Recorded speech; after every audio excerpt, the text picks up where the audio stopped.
GO number 3 పునరుద్ధరణ చేసి August 9 నాటికి 100% రిజర్వేషన్ అమలు చేయాలి అని గిరిజన స్పెషల్ డిఎస్సి నోటిఫికేషన్ వెంటనే విడుదల చేయాలి అని సిపిఎం కేంద్ర కమిటీ సభ్యుడు కె లోకనాథం డిమాండ్ చేశారు. అల్లూరు జిల్లా అరకులోయ మండల కేంద్రంలో పార్టీ జిల్లా స్థాయి విస్తృత సమావేశం జరిగింది. తొలుత పార్టీ రాష్ట్ర కార్యదర్శి వర్గ సభ్యుడు కిల్లో సురేంద్ర జెండాను ఆవిష్కరించారు. అనంతరం కేరళ మాజీ ముఖ్యమంత్రి అచ్యుతానందన్ చిత్రపటానికి పూలమాల వేసి ఘన నివాళి అర్పించారు. లోకనాథం మాట్లాడుతూ కూటమి ప్రభుత్వం వచ్చాక గిరిజనులను పట్టించుకున్న దాఖలాలే లేవన్నారు. మెగా డిఎస్సి నుండి ఏజెన్సీ ప్రాంత టీచర్ పోస్టులు మినహాయింపు ఇచ్చిన గిరిజన స్పెషల్ డిఎస్సి నోటిఫికేషన్ విడుదల చేయాలన్నారు. ఏజెన్సీ ప్రాంత టీచర్ పోస్టులు మినహాయించి ఏజెన్సీ ప్రాంతంలో ఉన్న స్థానిక ఆదివాసీ యువతకు టీచర్ పోస్ట్ కల్పించడం కోసం ఏజెన్సీ స్పెషల్ డిఎస్సి నోటిఫికేషన్ విడుదల చేయాలని చెప్పి అరకులోయలో సిపిఎం పార్టీ ఇక్కడ ప్లీనం నిర్వహిస్తుంది. ఈ ప్లీనంలో ఈ రకమైన తీర్మానం చేసి రాష్ట్ర ప్రభుత్వం దృష్టికి తీసుకెళ్లి ఒక మహోత్తరమైన ఉద్యమం నిర్వహించడం కోసం ఒక ప్రయత్నం చేస్తున్నాం. ప్రభుత్వం కూడా రేపు ఆగస్టు 9 నాటికి గిరిజన ప్రాంతంలో ఆదివాసులకు 100% రిజర్వేషన్ ఇవ్వకపోతే చాలా పెద్ద ఎత్తున గిరిజనులు తిరుగుబాటు చేస్తారని చెప్పి ప్రభుత్వానికి హెచ్చరిక జారీ చేస్తుంది. పెరుగుతున్న సమస్యకి అధికారులు కానీ రాజకీయ పార్టీలు కానీ వెంటనే దాన్ని పరిష్కారం చేసే పద్ధతిలో వ్యవహరించట్లేదు.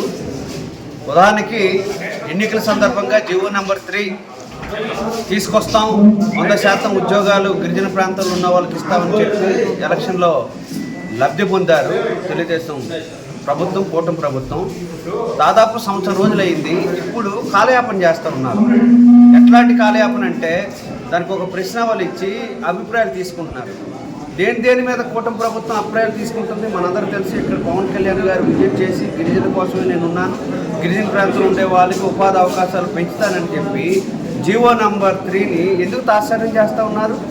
అదే కాదు, గవర్నర్ ఎవరైతే ఉన్నారో గవర్నర్ యొక్క ఆమోదం తీసుకొని వెంటనే దీన్ని పునరుద్ధరించవచ్చు, లేదు రాష్ట్రపతికి చెప్పి పునరుద్ధరించవచ్చు, లేదు పార్లమెంటరీకి సంబంధించిన దాంట్లో కేంద్ర ప్రభుత్వం జోక్యం చేసుకుని పునరుద్ధరించవచ్చు. అన్ని విషయాల్లో చంద్రబాబు నాయుడు గారిని కన్విన్స్ చేస్తున్నాడు కేంద్ర ప్రభుత్వం. దీన్ని ఎందుకు కన్విన్స్ చేయలేకపోతున్నారు? ఇదే కాదు, పోలవరం నిర్వాసితుల విషయంలో కూడా అట్లాగే వ్యవహారం చేస్తున్నారు. దాదాపు 2.5 లక్షల మంది పోలవరం నిర్వాసితులు గిరిజనులు మునిగిపోతూ ఉంటే కనీసం పట్టించుకునే పరిస్థితి లేదు. అట్లాగే ఈ గ్రామాలకు సంబంధించిన దానిలో పంచాయతీ నిధులు, అంతకుముందు పవన్ కళ్యాణ్ గారు చెప్పిందంటే గత ప్రభుత్వం పంచాయతీ నిధులు ఏవైతే ఉన్నాయో ఆ పంచాయతీ నిధులు రాష్ట్ర ప్రభుత్వం వేరే దానికి మళ్లించిందని చెప్పారు. ఈ ప్రభుత్వం వచ్చిన తర్వాత కూడా ఇప్పుడు పరిస్థితి ఏమైపోయింది? గతసారి తూతు మంత్రంగా పంచాయతీలకు నిధులు కేటాయించారు. ఈ సంవత్సరం వచ్చిన దాంట్లో ఆ పంచాయతీలకు సంబంధించిన నిధులన్నీ వేరే ఖాతాలకి మళ్లించారు. కేంద్ర ప్రభుత్వం రావాల్సిన నిధుల మీద కూడా పోట్లాడే పరిస్థితి లేదు. అలాగే చాలా గ్రామాలకి రోడ్లు లేవు, డ్రైనేజీలు లేవు, అట్లాగే కరెంటు లేని ప్రాంతాలు కూడా చాలామంది ఉన్నాయి. ఎవరైతే పీటీజీలు ఉన్నారో పీటీజీలకు ఇస్తున్న ఇల్లుకు సంబంధించిన దాంట్లో 5 లక్షల రూపాయలు ఇవ్వాలి, ఇస్తే తప్ప అది నిర్మాణం జరగదని చెప్తా ఉన్నారు. దానికి సంబంధించి కూడా మాట్లాడుతున్న సందర్భం లేదు. అంతేకాకుండా రేషన్కి సంబంధించిన దానిలో కూడా డిఆర్ డిపోలు పటిషన్ చేయాలి, డిఆర్ డిపోలు కూడా పటిషన్ చేస్తున్న సందర్భం లేదు. ఇప్పుడు వర్షాలు పడుతున్నాయి, చాలా ప్రాంతాల్లో జ్వరాలు ఉన్నాయి. ఆ జ్వరాలకు సంబంధించిన దాంట్లో మెడికల్ కాలేజీ ఇప్పటికే పూర్తి స్థాయిలో నడపాలి. దానికి డబ్బులు కేటాయించడం కానీ దాని పూర్తి స్థాయిలో కాకుండా ఈ సంవత్సరం కూడా అడ్మిషన్లు 50% మాత్రం ఇస్తామని చెప్తున్నారు. అంటే గిరిజనుల పట్ల నిర్లక్ష్య వైఖరితో ఉంది. ఈ ప్రాంత అభివృద్ధిలో రాష్ట్ర ప్రభుత్వం తీసుకోవాల్సిన చర్యలు తీసుకోవట్లేదు. అందుగురించే మేము ఈరోజు సమావేశం జరుపుతున్నాం. ఏవైతే సమస్యలు ఉన్నాయో సమస్యల మీద పెద్ద ఎత్తున ఉద్యమాలు నిర్వహిస్తాం.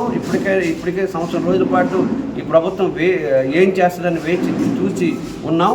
ఆ రకంగా అడుగులు వేయట్లేదు కాబట్టి ప్రజల్లో చైతన్యవంతం చేయడానికి ఈ సమావేశం